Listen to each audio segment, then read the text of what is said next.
What's good, y'all? I hope everybody's living well and staying blessed. It's your boy, Marcus B. As always, I'm with the one and only Mr. Evan Simmons and new guy, Chris. And this is episode 34 of Holla at Your Boy. Today, I sat down with a friend and colleague, Mr. Frank Connelly. He is a high school band director in the Central Texas area. And we've got an interesting shared history of where we went to school. He was at Texas State before me, and we talk about how we were just kind of missed each other in the marching world. We talk about marching band, education in general, bass drumming, philosophy, and it was just it was a shorter conversation, but it was a really good conversation nonetheless. So I hope you guys enjoy the episode. As always, if you like what we're doing out here, make sure you like, follow, subscribe, and share with all the homies. We finally did it, y'all. We made it to 100. Made it to 100. Yay. Now the next goal is, I think I'm skipping 200 and I just want to go straight to like 250. I think that's the next goal. So if you guys can help us out with that, it is always appreciated. And I hope you guys enjoy the episode. Peace.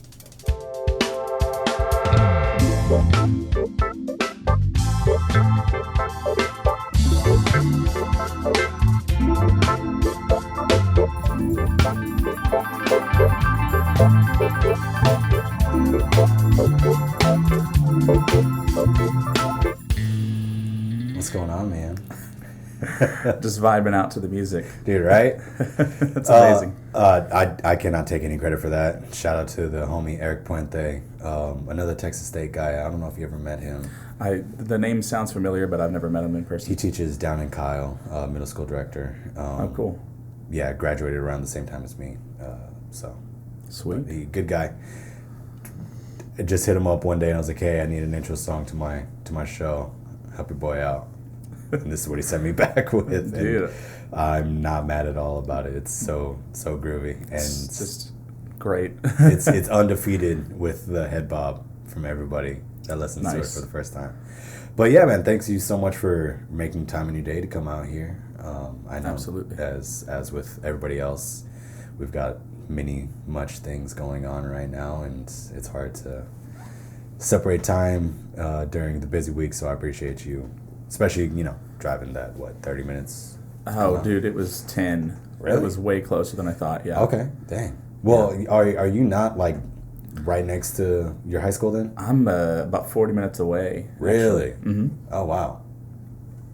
That actually kind of makes sense. I mean, the area you teach in is a little rough. Mm-hmm. Rough around the edges. Yeah, but it's we have a lot of family in this area, so that was the main reason for the move. Okay. Yeah. Right on, man. I didn't know that. Oh, well, I mean, first and foremost, go ahead and introduce yourself, who you are, where you're from, what you do, deepest, darkest secret. Sure. Okay, so my name is Frank Connelly. I am a band director, specifically percussion director in the Killeen area.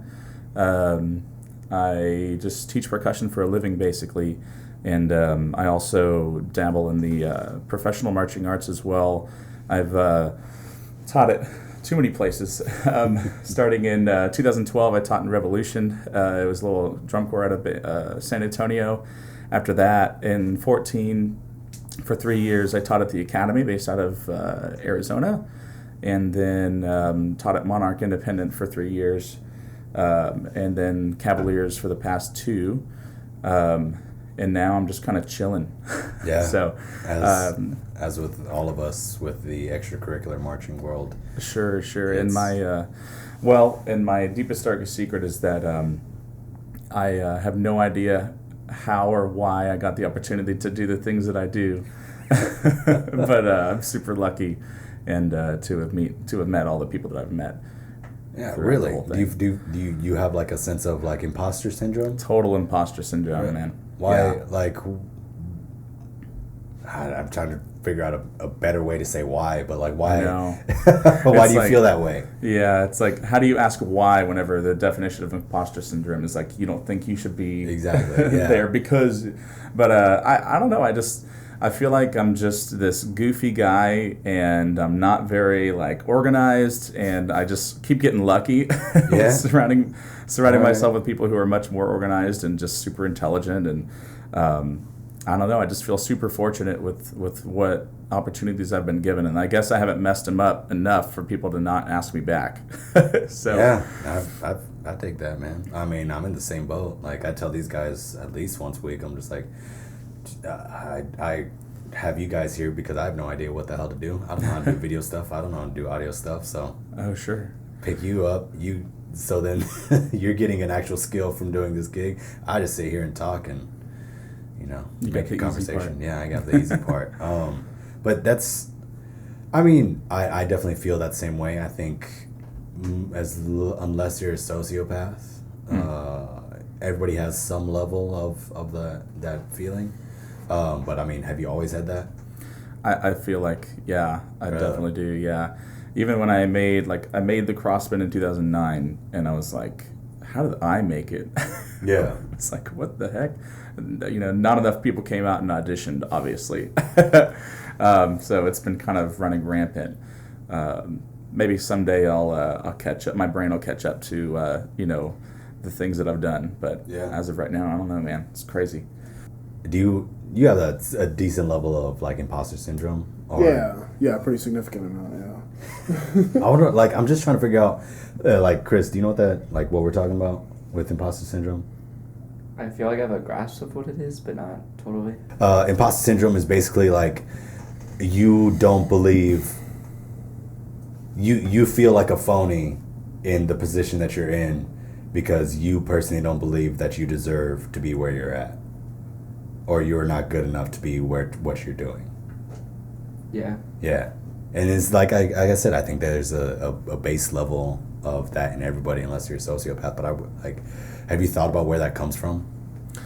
I think that, the name Frank Connelly is just, in my world, that's just me, and I'm this dude. I'm just a dude. And I've taught with people that are big names that I've seen on the top left-hand side of, very difficult music and famous music.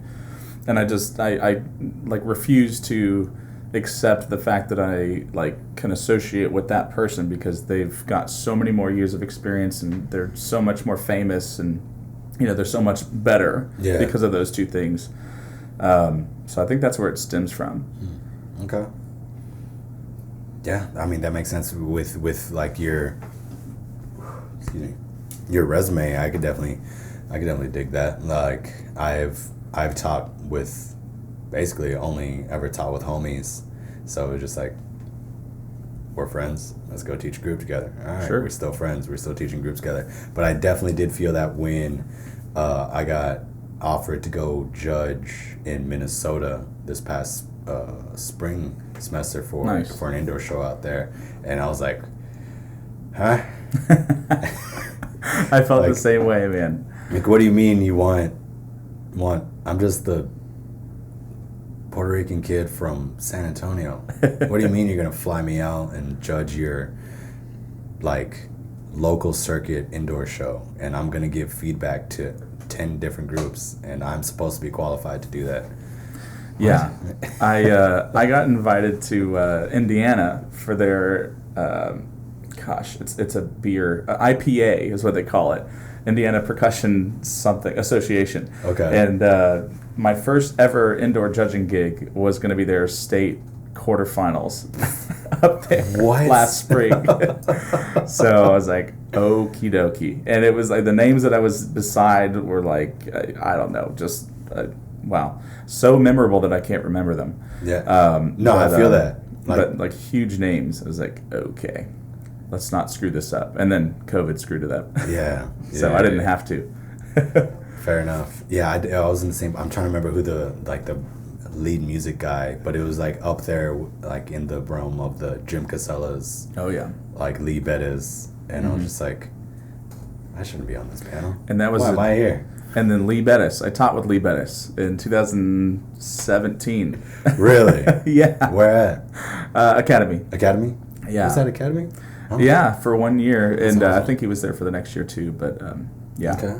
And I don't know. They say don't meet your heroes. He was a interesting fella. I'll tell you that. I've heard my fair share of stories. I mean, we got a small community. It's hard to Yeah. keep things quiet. Yeah.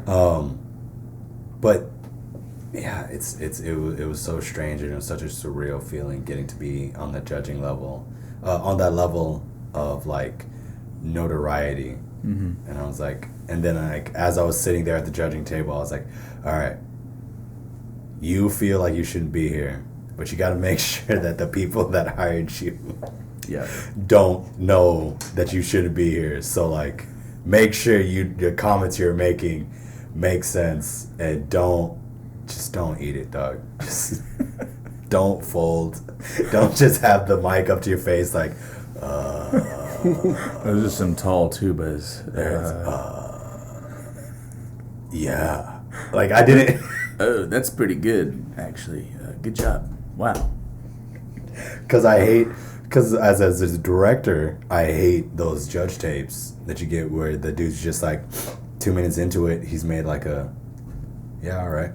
You hear the nacho that he's crunching on. And Okay, I see what you're doing. It's like, okay, thanks, dog. I'm really glad you judged me. You really gave me some healthy feedback to make my ensemble better. Appreciate you. That was really good. Oh, wow, I love that. 32 out of 100. Dude. The judging is just such a weird part of what we do. And I don't know if there's a good way to do it.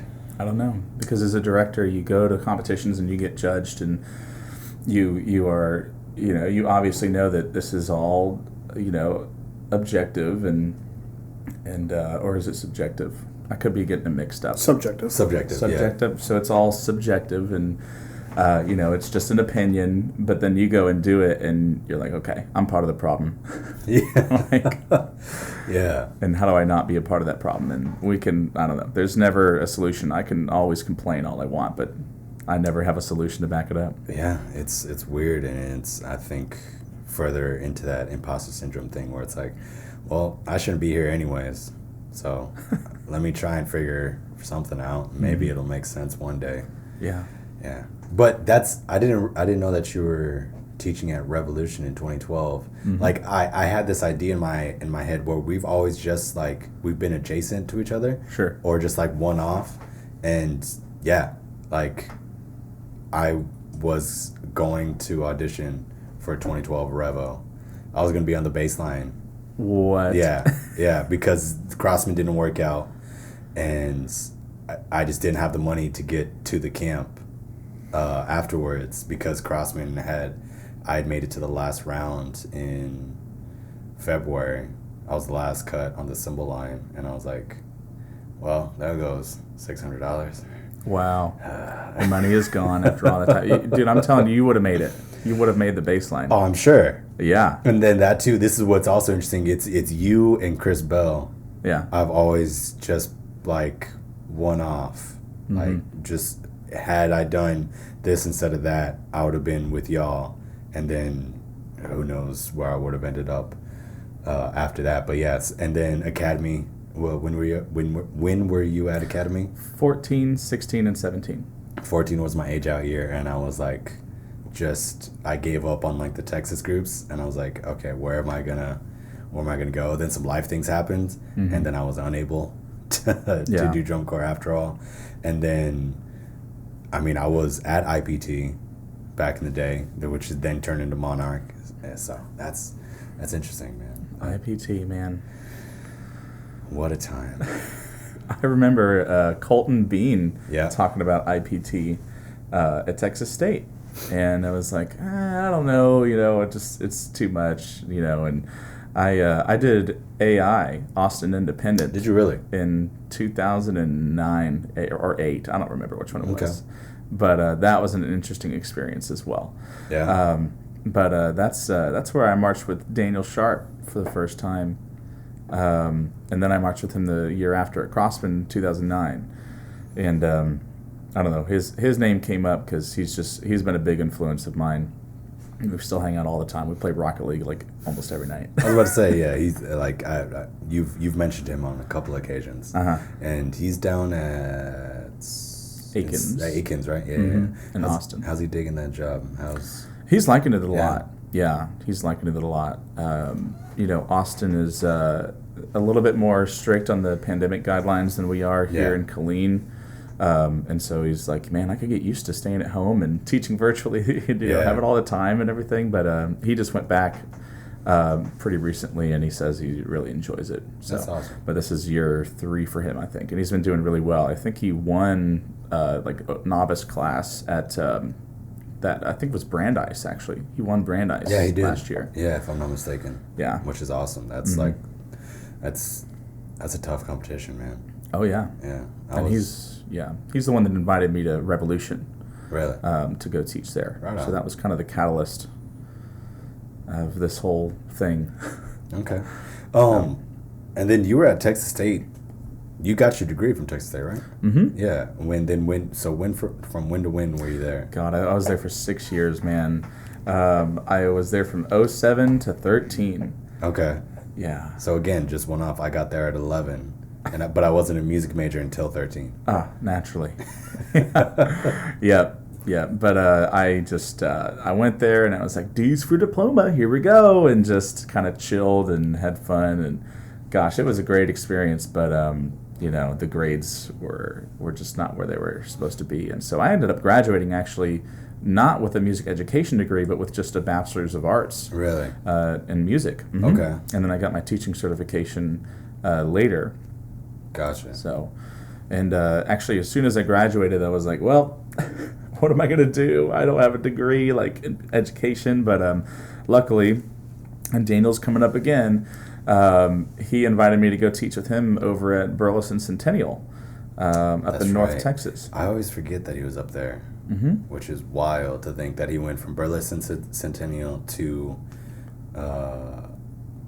what was it, the small school outside San Antonio? Jourdanton. Yeah, and now he's in Austin. Like, that's such a wild, like, you would almost think like you'd go the other way. It's like Jourdanton, small school, 6A program, and then you make it to Burleson. But Burleson was his first gig, wasn't it? I think so, yeah. Wild. That is terrifying. Yeah. Well, it wasn't back then, though. No?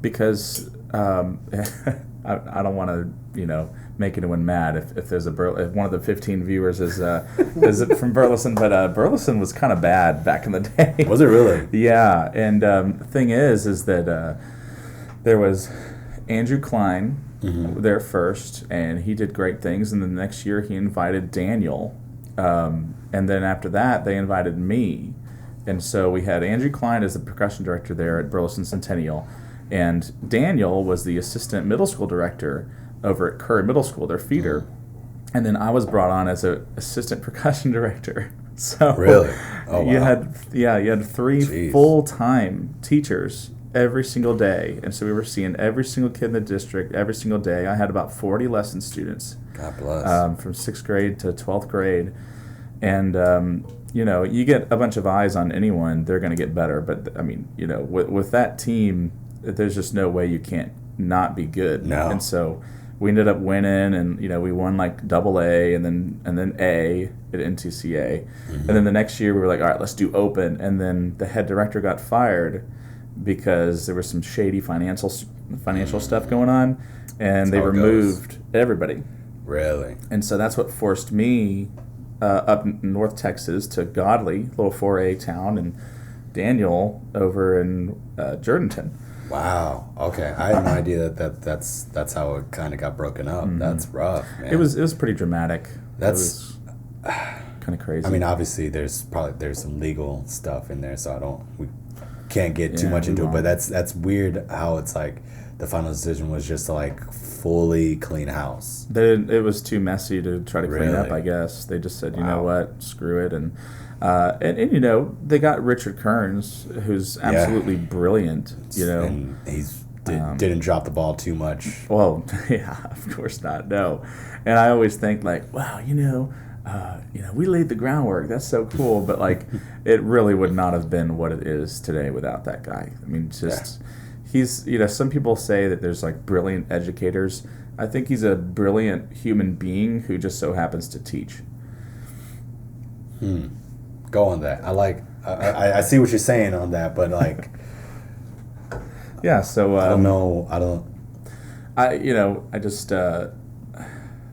some people are just, they're really good at teaching pedagogy, at explaining concepts, and they've got a lot of information. But I truly think that Richard could do really whatever he wants, and he could be very successful at it because he's just such a good person and such a hard worker and so charismatic. He could be a CEO of a Fortune 500 company.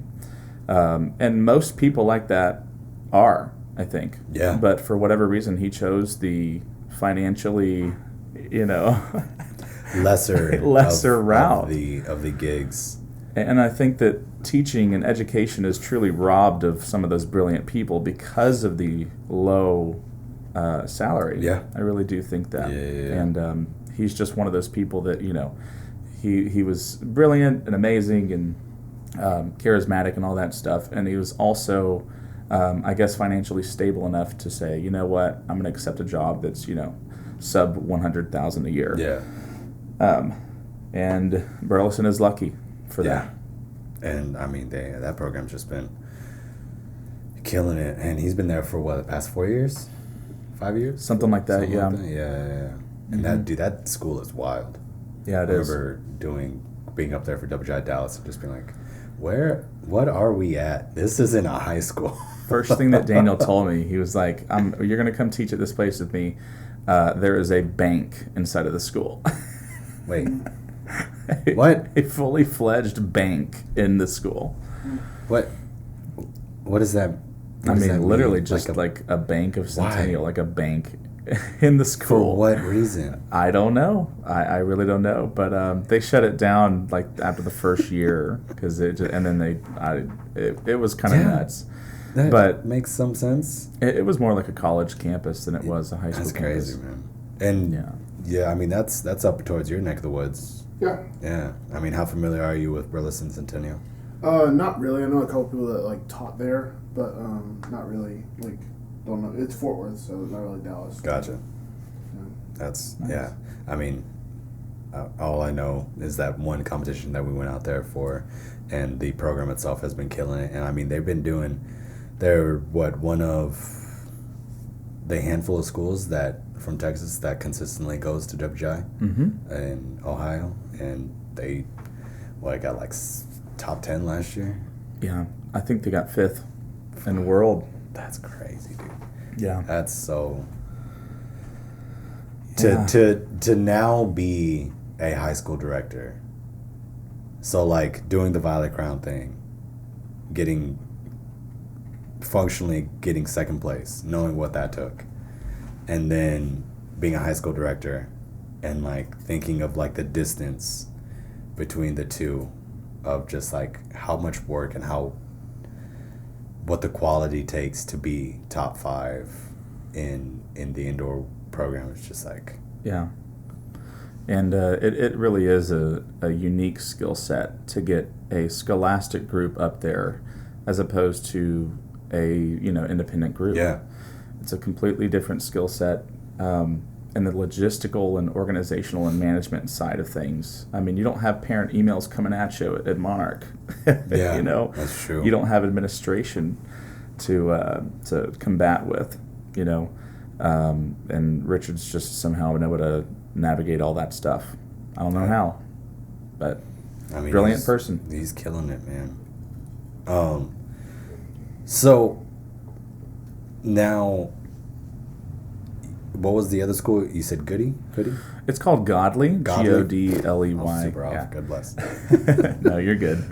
Yeah, Godley is actually another Fort Worth area school, and it's up there in I guess north of Alvarado, which is another place that nobody knows about. So I'll say I've never heard of that city. Yeah, but I had a lot of fun teaching in Godley. It was for 3 years, and it was a little 4A town and school, and we had 4 directors for the entire school, or for the entire town rather. Oh. And but the cool thing was I was able to see every single percussionist every single day. That's pretty dope. Yeah. Yeah. Okay. I'm not mad at that. Mm-hmm. And was kind of unfair because when you do the ATSSB thing, the 4A and smaller schools in Texas, you've got some schools that you go against that don't have percussion directors. Really? And so we'd be pulling like best percussion and all this stuff at competitions, and the kids would be like, "Oh yeah, they suck," and I'm like, they don't have a percussion director, dude." Like, first of all, doesn't quite count, but yeah, good job. I'm like, learn how to win. First of all, don't say they suck, but second of all, we have an unfair advantage. So yeah, but it was pretty cool. They didn't really do a whole lot of region band or solo and ensemble or anything, and we started that whole thing up there. Ended up going to state, and really, that was really cool. Yeah, and it was cool for those kids because they, and I'm not joking. That's the type of school that goes to state every year to horse judging competition, and that is a thing, horse judging. So now, see, had I not come to Temple, I would think you're lying to me. But I know why people like this guy and his girlfriend who like have horses. I now know that that's a real thing, and that blows my mind. Yeah, like mine too. Temple went to state for like dairy judging. Like you can drink milk and know what's in it. What? Yeah, I have no idea. That's a state competition? How? Something like that. I don't know. You're losing your rural listeners right now. Hey, man. I am. That just blows my mind that there's like state football, state marching contest, state robotics, state calf. Like what? How does that happen? Like, how do you get there? By judging those horses like the best of them. I don't know. Do you know what they judge them on? Do you know what a horse gets judged on? My girlfriend talked to me about it a little bit, but I don't completely remember. It's like something about the way they're shaped and like the way they're built. Are they shaped differently? How do you change that? How do you work a horse out? That's a curvy horse, man. That's like there's so many worlds that I'm just don't know exist and are incredibly unfamiliar with, and I think the world of like FFA is one of the goofiest, but also they're probably gonna end up being more successful than me, like in just like the general game of life. Yeah, because they surely know more things than I do. That's the thing. I know how to cook a nice sauce.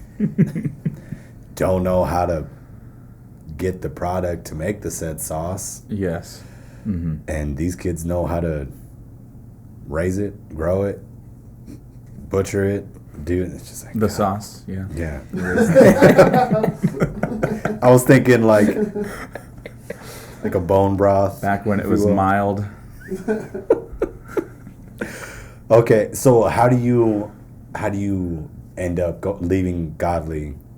I forgot. Yeah, you're right. I was right. All right. Yeah. And is Killeen the next place? Okay. Yeah. So we had been in Fort Worth for about 5 years. Burleson and then Godly, and we had a couple friends up there, but all of our family was still back in Central Texas, and that's my wife Megan and I's family. So we were like, okay, we need to start looking down there, and there were some jobs opening up, and there were a few in the area, and I saw Killeen, and I went to school at Coppers Cove High School. Oh, did you really? Okay. And so I was like, oh man, I could make like a pretty significant impact, I think, in that area. Yeah. And let's do it. And so I went for the job, and I got it, and it was super cool. I think it was a little too easy to get it. The guy that went in there before me was really late and sweaty and didn't have a coat jacket on. He had a tie on that was about like a foot too short. It came down to like his chest. And he's sorry, I'm late. Is this where it is? And they're like, yep, this is where it is. And he was in there for about 5 minutes. I don't know. The sweaty dude didn't have a very good time, obviously. So yeah. Sorry, excuse me. He was out of there pretty quick, and I came in there with my Killeen tie colors. I had the colors on. It's like, hey, you guys like my tie colors? I literally said that. It's like I bought it just for this interview. I mean, it was my job to lose. I mean, I talked to the assistant director, and we had a blast in there, and it was mine right away. But I really did want to work in the area because I know in the past Killeen hasn't really gotten a whole lot of I guess professional attention from the music side of things. Yeah. And it was near my hometown, and my family's around here, and I just I first of all, to be honest, I needed a place to work, but second of all, like I was like, I don't mind working there. Like I want to be able to give back and help these guys out. So excuse me. It's been great. I've really, really enjoyed my time here in Killeen. Right on, man. And we're on year 3, right? Uh-huh. That's right. And you've got a interesting gig because your school is so close to the military base, right? So you have a constant ebb and flow of students coming and going. So what has it been like having to deal with that?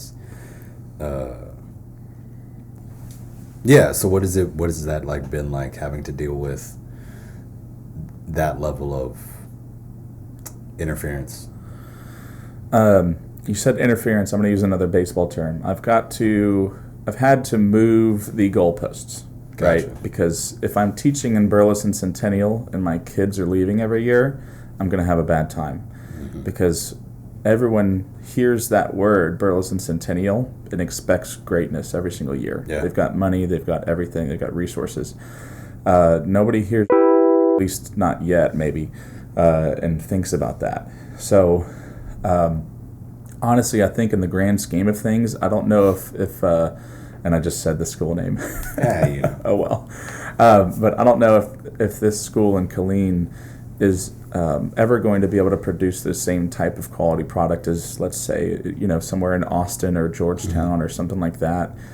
Simply because of the geography. I mean, we're so close to these military bases, and we've got a lot of students who have rough home lives, and they get no consistency. And so my job really has changed a little bit. I'm much more of a caretaker than I used to be. And, so if I'm thinking of Burleson Centennial, then my job is excruciatingly hard, and I go to bed at night, thinking, oh my God, how am I going to do this? And I can't sleep.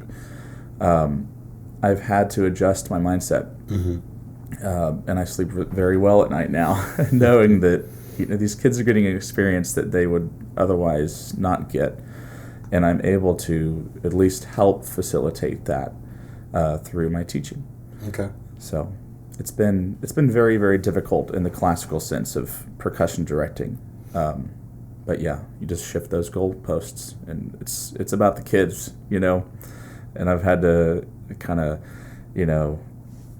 push some things aside, some personal goals aside a little bit, in order to do the best job I could do in that scenario. Yeah. No, I mean, that makes sense, and it's impressive. I'll say impressive to like go from Burleson to Godley to Killeen, and just like still acknowledge that like you have to be an effective teacher, and now it's just a different level of effectiveness and what it is that you're having to do, because I am struggling with that on my side of things, because I taught these A1 programs that are well funded, well backed, blah blah blah.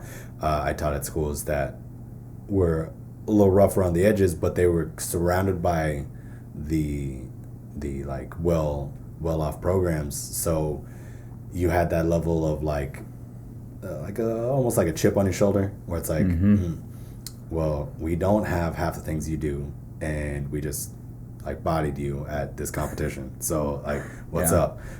Yeah. And then coming out here where that level of competition isn't there, and then also this year finding out that level of fundamental percussion isn't there.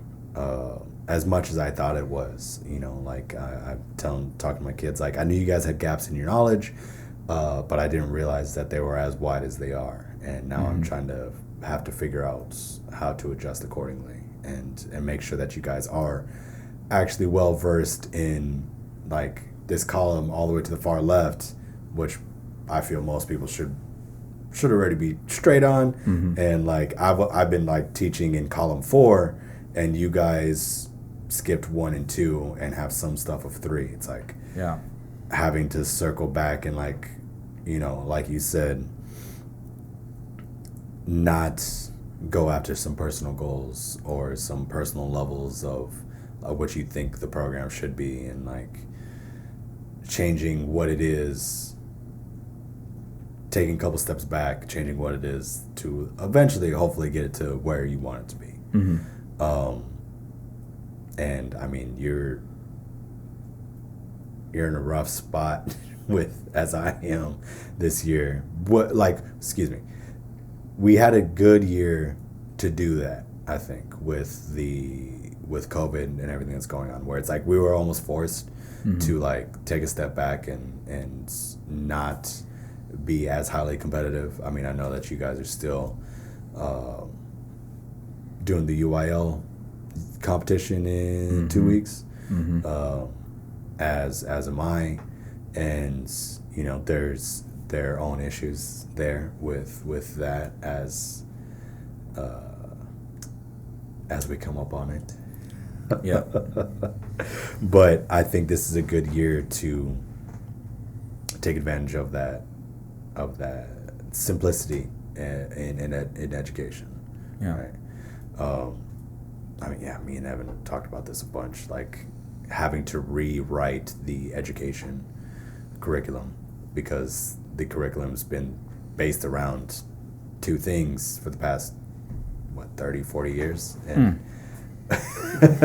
one of the things has been chopped up, so it's like everybody's what do we do?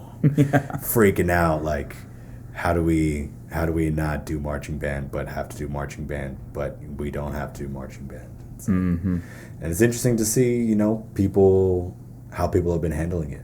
I think as with everything, some people are managing much better than others, and some people are still managing to like just be like, nah, it doesn't exist. It's still marching band. We're going to the competitions that don't exist. Yep. Yeah, I feel almost like Killeen has tried to take that approach, but all the head directors have smashed that. Like, no, there's a pandemic this year. But I totally get what you mean, man, with, you know, what do we do whenever our curriculum was invented 40 years ago, and then all of a sudden it's, you know, it's not applicable anymore. Yeah. And I think it honestly feels like the marching season is, for us anyway, has been perfect, because I write the music for percussion. Yeah. And so, you know, no matter what, every single year we want to be clean. We want to play together. We want to play in time with the metronome. We want everything to be perfect. Yep. But you know, and so I think of it almost as like, if you can picture like a straight edge. Normally we're dealing with a yardstick. We go up on that chalkboard and we just straight edge that thing. We've made it a whole, you know, whatever a yard is, 3 feet. I don't know. We made it something 3 like feet, something like that. But you know, and that's not super far. But you know, Monarch or Cavaliers, you know, where they're making it several yards. But the point is that it's straight. You know, you didn't freehand it. Yeah. This year we're straight edging a foot. You know, we're taking a single ruler. But anyway, to finish the thought out, you know, we're only drawing a straight line about a foot in length, but it's the line is straight, so we're doing the right things. But like we said before, we're just shifting those goalposts, and we're being successful at what is put in front of us, and that's life. You know, you gotta be successful at what is put in front of you. Me and Evan talked about this. We think the best, not the best, how did we word it? Like, almost jealous of like art programs, because they have the free range to like actually do whatever. Like they have a set curriculum. It's like in art one, you know, you have your teaks, blah blah blah. But just like again, I should probably talk to one of my art teacher friends and actually, you know, just not spout random nonsense as I do. But just like it feels like because they don't have a like UAL like in October, it's like the first semester is just like I gotta cover the color wheel. Let's do some lines. Let's get some history. And then like whatever else like we can do. Yeah. And then it's like free range to create and do whatever the kids want, and that thought is so dope. Yeah. And it's very exciting. But then that thought of implementing that into band education is mad anxiety. Oh yeah. Like here, just do whatever. Here's free, you know, reign. And you know what? I bet you the way that we think about art teachers is the way that core teachers think about us. Yeah. They've got to conform doubt that. to all this curriculum, and they really have little to no freedom. And you know, every single year where we go to that professional development, it's geared towards them, of course. And it's all different ways of how to do the same exact thing. Yeah. And I just think, oh my God, that must be miserable, you know? And so we got it pretty good, you know? Yeah, and I mean, in no way, nobody should take this as like, woe is me, band is hard. Oh, sure. But, I mean, band is hard. But, but just like, I wish there was not a higher facet. What am I trying to say here, Evan? I mean, I think like the way I put it is that like art teachers get to enjoy the process more of like creating something. Yeah. They get to enjoy like, hey, we're gonna work on sculpture, and they get to like work on that for a long time, and we kind of like have a performance next week. All right, it's got to be done regardless of. But that's how performance art goes, though. Yeah. You know? Yeah, that's a really good point. I mean, gosh, and then on top of all that, you know, with marching band especially, I mean, you got 100 or so people in the field, and so you might perform your butt off, and you know, you did everything right, but then you've got to rely on Billy next to you, who is a freshman and, you know, doesn't know what he's doing. And so that's another thing. It's like if I'm by myself, you know, painting or drawing this picture, I can like way more easily affect the outcome. Yeah. Than, you know, this whole marching band thing. And really the only opportunity for that is solo and ensemble, if you're playing a solo. Yeah. So, and then I feel like we barely put any emphasis on that, you know? Somehow Temple, like, that's all they care about. Oh, nice. Which I've been meaning to ask you this. Like, why, do you know why that is? Like, because, like, solo ensemble down in San Antonio was just, like, the thing after Region. Mm-hmm. Like, it wasn't, like, you did it, but it wasn't, like, people weren't looking forward to it. It was just like, all right, that's the next thing we're going to do. Oh, yeah. Let's learn from solo. Yeah. Mm-hmm. Got a one. Cool. Yeah. Right? But, like, out here, it's like a majority of my kids are like, yo, Region's trash. I'm just trying to get that solo ensemble going. So, like, is it just me tripping, or is that, like, an actual thing? No, that's how it is. Yeah. Pretty much everybody thinks that region is stupid. Yeah. Let's talk about why. Let's talk about it, man. Yeah, here's why. You know why we all hate it? It's because Region is the standardized test of music. Everyone does the same exact thing at varying degrees of execution. And it's boring as hell. That is true.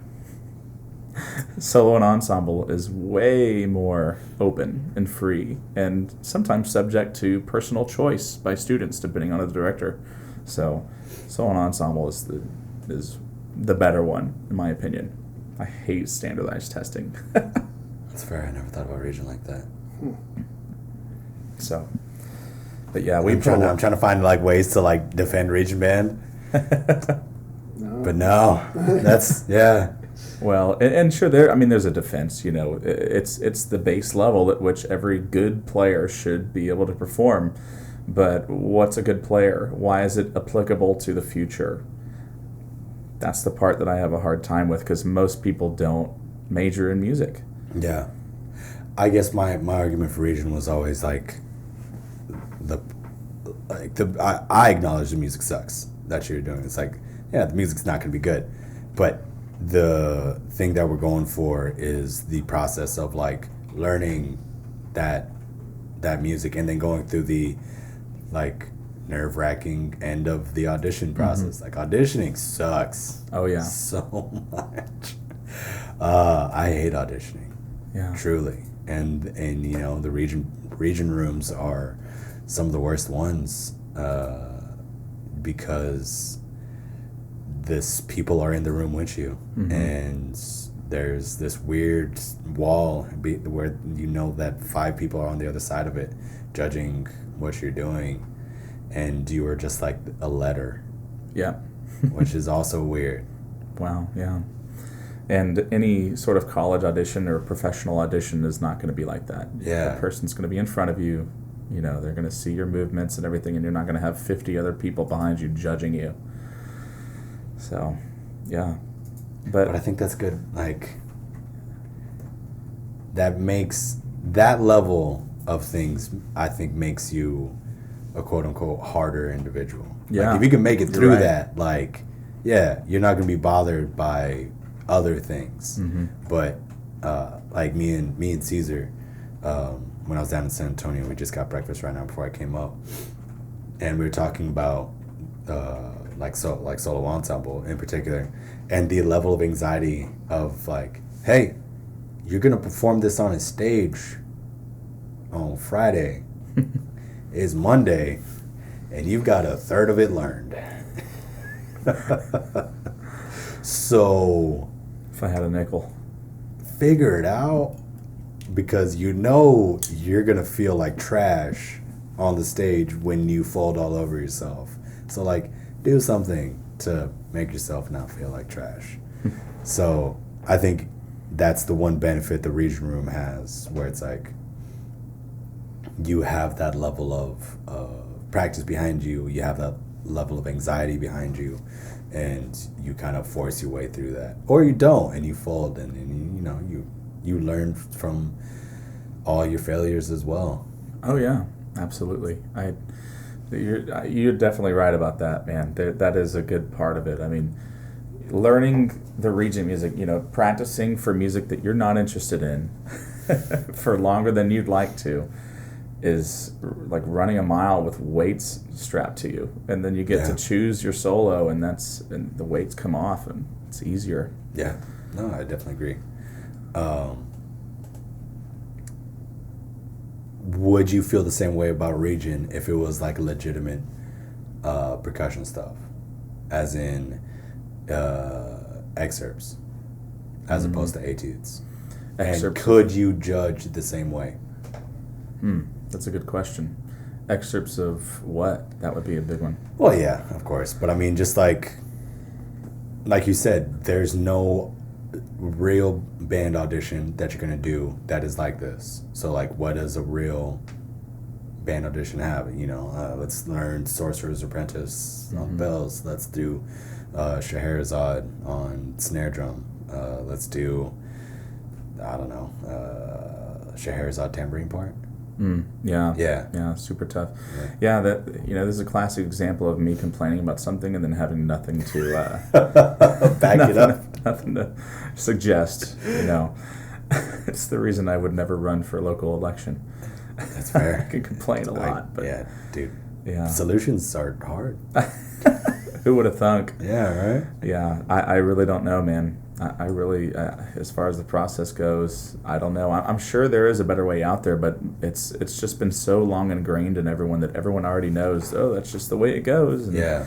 We get all the local band directors, and they get together, and, it's the same thing, and it gets decided by PAS and blah, blah, blah. And, so much easier to keep the ball rolling than to change it. Yeah.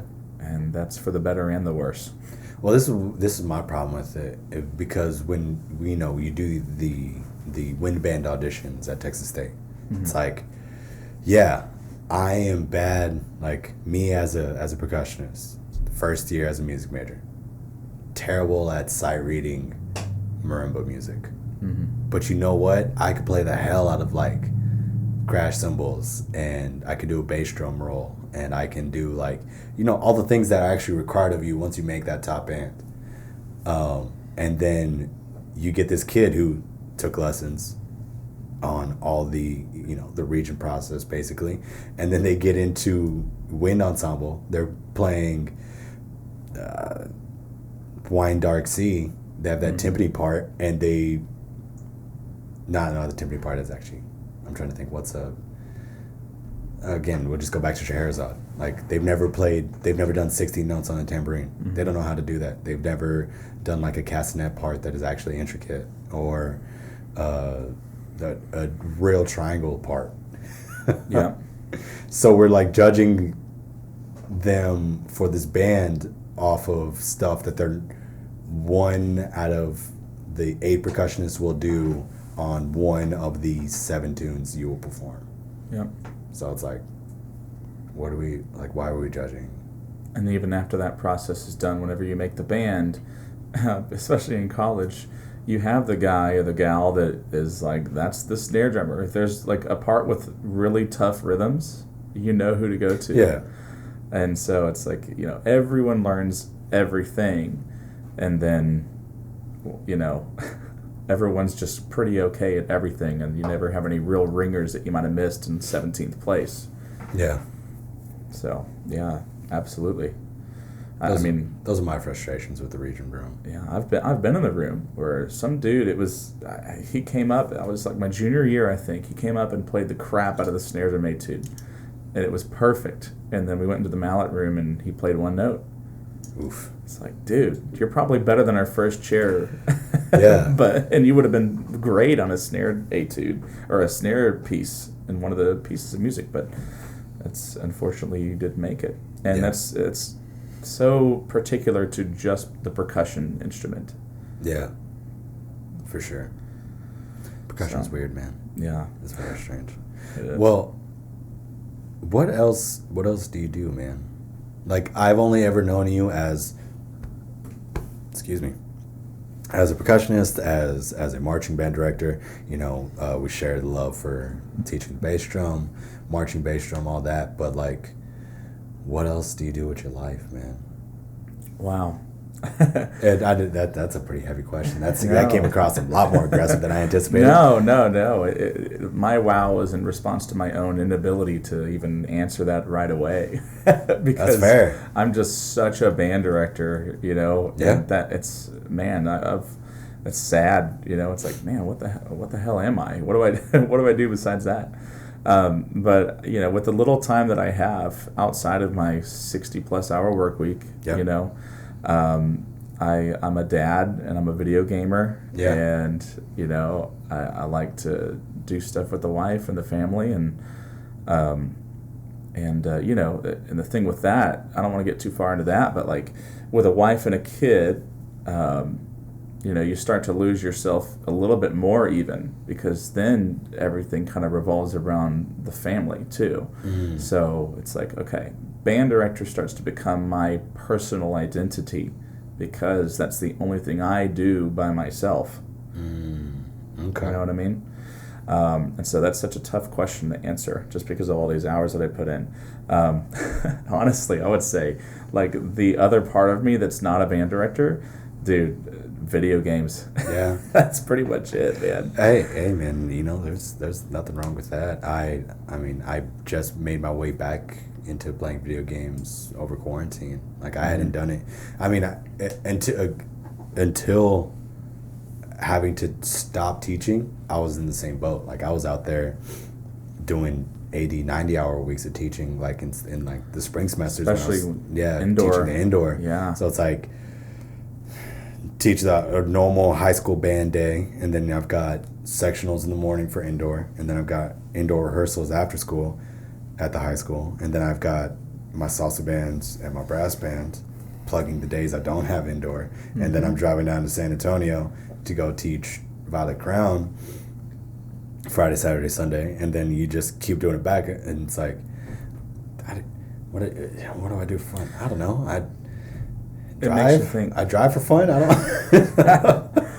Thank God the word hustle is a meme. Yeah. Because otherwise, without that context, I would consider myself insane. Yeah. Oh shit. Wow. A little too deep. That's heavy. Thank God you see it on Facebook and Instagram, right? Yeah. Mm-hmm. It's If we're part of a consortium of crazy hustle people. wasn't a thing, I would be insane. I feel you on the drive thing, man. When I used to drive down, I don't work at Monarch anymore, and God, the only reason is because of time, and I have a kid and everything. Yeah. I want to be a good dad for her, but God, that drive, my God. The only reason I was there for 3 years was because, it was like a different experience. It was like being a different person.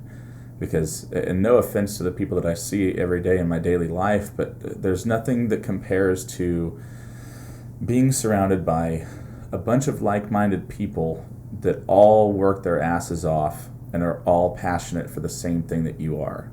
It's just unlike anything else, and really, it spoils you as a person. So that was why I worked there for 3 years. But Nah, man, I don't blame you at all. Like and you were there. What years again? I believe, 16, 17, 18. Yeah. The year they went world, and then the next 2 years. Yeah. And 19. Wait. It was 18. The six man bass line. Yeah. Yeah. One of the stupidest bass lines ever. So it was kind of crazy. The audition was stupid. I don't know if nobody else came out because they knew that there were so many returning vets, but nobody came out except for the vets. And even one of our kids, Chap Obregon, came out, and he just thought he was not playing super well, and he knew that there was only 5 spots, but there were 6 really good people. He was like, oh man, maybe I should just take myself out. Maybe I just shouldn't march. And he was, I hope he doesn't mind me saying it, but he was kind of volunteering himself out of the line. And we convinced Taha to march 6. Damn. Because everyone was just so stupid good. And so that was one of those seasons. That and Cavaliers 2018 were both seasons where you pull as a teacher, you pull from other teachers and you pull from different information, but that was really legitimately synthesis of new information about how to teach. I'd never done that before. Just juxtaposing different ideas together to somehow give new information. That was one of those lines. Yeah. Oh, dude, I don't know what to do with that line. I don't know if I'm capable of teaching that line because of just how actually capable they are. Mm-hmm. Yeah. I'm not having to teach like, no, you're on the upbeat. No. like the upbeat. No. And of 3. Yeah. Count to 3. Count to 3. 1, 2, And 3. of 3. Yeah. And then that. Okay. So that begs the question. All right. If they don't get and of 3, then you say, okay, left, right, left. In between your second left foot and your second right foot, right? Yep. Directly in between. Okay. You don't get it. All right. Well, our feet are straddling your note. And you just come up with different ways to say things. Exactly. And that was just one of those years where I felt, if there was a year where I felt, underprepared or whatever, that was the year, 2018 Monarch. It just ran itself. Yeah. And it was a cool thing to be a part of.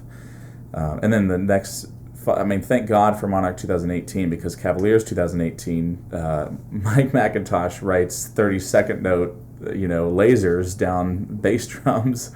And I remember Russell Wharton and I seeing the music for the first time, and we just looked at each other, and we were like, he's not serious, is he? He was serious. Very serious. And so luckily we had a talented group of bass drummers there too.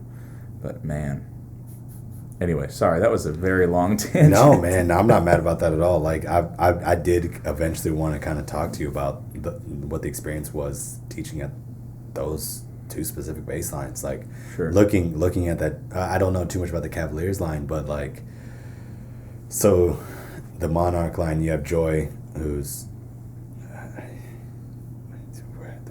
one of the best bass ones Oh, yeah. out there. Yeah.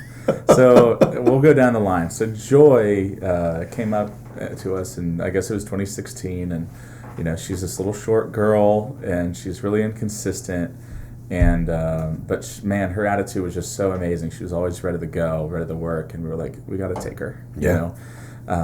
She's great, and she was so little, and our drill writer wrote the drill to where she was on the end. She's on bass 1, and so there were some pinwheels that she barely got to, and she was having a hard time, and but she got so good so quick. And then she marched Colts, and Andre Edwards, Yep. he's such a badass. He taught over there, and so she kept getting years and years of experience with Dre and me, and gosh, forgive me, the other techs at Monarch, I'll remember in a second. I think James Neblett. James Neblett, yeah, such an awesome dude. Shout out James, love that guy. Yeah, and then Henry Williams, guy out of the cadets. Okay. Yeah, all great people and all great teachers. So she got so good so quick, and by the time 18 rolled around, it was just like copy paste, like just do your thing. And that was how it was with Rama too. Oh my God, his story is insane. I mean, 2016 he comes by, and he drove all the way down from Oklahoma, 10+ hour drive to try out for this group, and he got a single comment after some legatos from Taha. It's like, hey man, can you like play through the drum? Like, we can't hear you. And he dents the drum on the next rep. There you go. And we were like, dude, what? That was a little too much, man. He was like, sorry. We were like, we got to take this guy. Of course, after seeing that he could play lots of really good rhythms too. And he was actually a pupil of, dude that teaches up in Oklahoma, Adam Bruce, who teaches at, I can't think of the name of the school. Amazing school up in Oklahoma. There's Okay. like 2 big ones, and he teaches at one of them. Sorry, Adam. Broken Arrow or something else. Oh, Broken Arrow is one of Union. Yeah. Is where he's at. Yeah, so he was Okay. a pupil of Adam Bruce, and so was I. Adam taught me in 2009 Crossman. Oh, right on. And so Rema had no choice but to be amazing. Yeah. And he just happened to be just an amazing person as well. So we just got so lucky with the people that we chose for that line, because those two really shaped that whole vibe about Monarch. Yeah. And the Monarch bass line. Yeah, no, I completely agree to that. I mean, then you got Chris. Chris Bell, which is just ridiculous because I taught him in 2012 Revolution. Yep. Little 15-year-old on bass 1. Yep. And we somehow pulled it together, and we were okay. We played okay. And then he comes back, and he's done Crossman, and now he's in Monarch, and I'm like, what's up, man? And he just made his way back, and he was just as solid as ever. Yeah. And then, so it was Joy, Chris, then Petrie. And yeah, Andrew Petrie, who was my bass 2 in 2014 at Teatro. When he was a senior at Cedar. Where did he go? Cedar Ridge, maybe. Cedar James Ridge. Neblett taught him. Yeah. So that's why he was at the Teatro line, because James Neblett was the bass tech for Teatro, and I was on bass 1, and it's hilarious just thinking about like the size of the line, because I'm on bass 1, just like, and I was marching a 16-inch bass, so just super pulled back, all Bows that, are way back. and then Petrie 6'4", whatever, how tall white kid behind me, and then everybody behind him just like, we had this short little like white girl on bass 3, even shorter bass 4, and then your stock like thick bass 5. Meaty. It's just like, it's just such a goofy looking line. Yeah. But yeah, dude, that bass line. And how much of the beats did you guys rewrite, if any? So it's pretty interesting. Taha wrote all the exercises, and Ben Piles wrote all the show music. And it was really just, we would say, there'd be a moment where the bass line would say, hey, can we rewrite this part to, like, do something crazy? And we would, like, text Ben, and he'd be like, yeah, whatever. Sure, I trust you. And so they would, and then what would happen is, and that started in 16, what would happen is, Ben would get that final score at the end of the season and then use some of those ideas for the next season. And so he would start writing in crazy stuff just on purpose, and it got weirder and weirder. And so, I mean, they invented new things, and I don't even know what they're called. I mean, I just, I did like singles and hand-to-hands and stuff, and they invented all kinds of other things, and Ben started writing it in his music. And I'm sure, no doubt, that's infected what he did over at Cults as well. And now is it Mandarins, maybe? Something like that? Yeah. But yeah, it was, almost every weekend it felt like something was kind of changed a little bit, and usually to make it harder. Oh yeah, which is ridiculous. I just remember the first time listening to that book. I think it would have been like W.J. Houston, and just being like a little angry, just like, yeah, what are we like what are we doing here, man? Like, you're just, that's what happens when everybody's good. You just get to make shit up, and it just sounds super badass, and everybody looks really dope. This isn't fair. All right. Not fair at all. It's like, yeah, but why? Yeah, exactly. Just because you can. Did you have to? Well, and that, I feel like Monarch has been like at the focal point of that, at least one of the groups that's been the focal point of that whole phrase. Like, you didn't focus, or you didn't think about so much that if you should, there's a phrase there, whatever. But we just, that quote from? I don't remember. It's from Jurassic Park, from Jeff. Sounds like Goldblum. It's Goldblum saying. Yeah, just what is that quote? I don't remember. Can you look it up? Because it's gonna bother me. The Goldblum quote about. Also, why is your default browser Yahoo? It's not. It is. Every time I look. Chris, what'd you do to my computer? I didn't do that. You did something.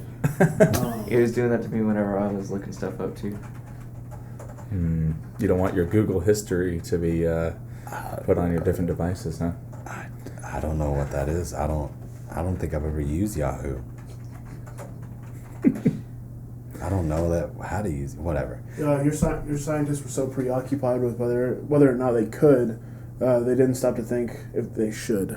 There it is. Cool. What he said. That's why we keep Evan around. I'm just like, I was thinking about it the other day, and like, things that change the course of.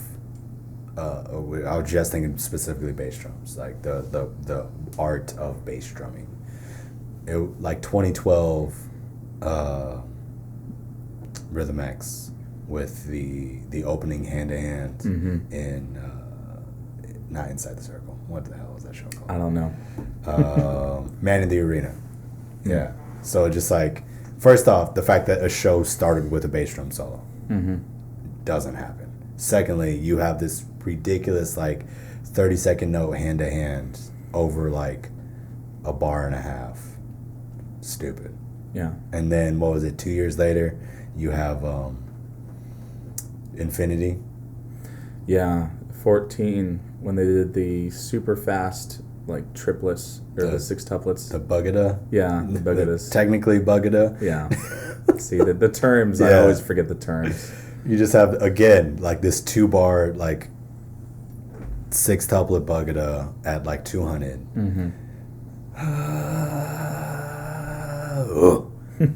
Dumb. And then I would say that probably like the next thing after that would have been like the stutter at the end of Monarch show, where it went down the entire bass line. Oh, yeah, I know what you're talking about. You know what I mean? Like I would like just the fact because like stutters were meant for just like two people, like yeah, and then it was just managed to go down the entire bass line. Then you have Rama ended out like so it's already longer than any other stutter. It's going down all the basses, and then it ends with bass 6. Like it's just it's weird to see the evolution of stuff like that, and how innovative it is with just like let's try and figure it out. Let's I don't know. It's I like bass drumming. Me too, man. Yeah, you get really smart composers mixed together with really good players, and chances are you're going to invent something new. And that's what happened. I agree. Yeah, man.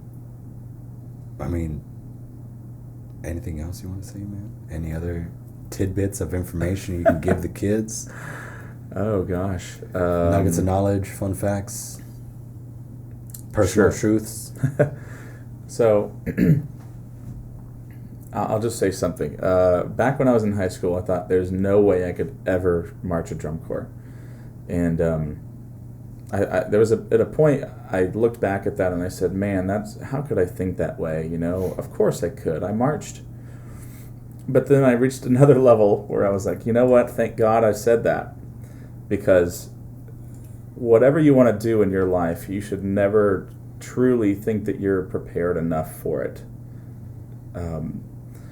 You've got to value it at such a high level that how could you possibly reach that goal without working tremendously hard?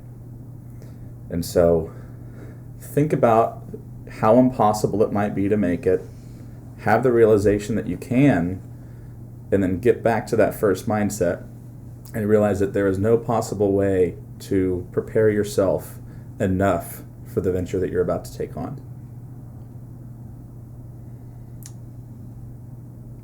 Yeah.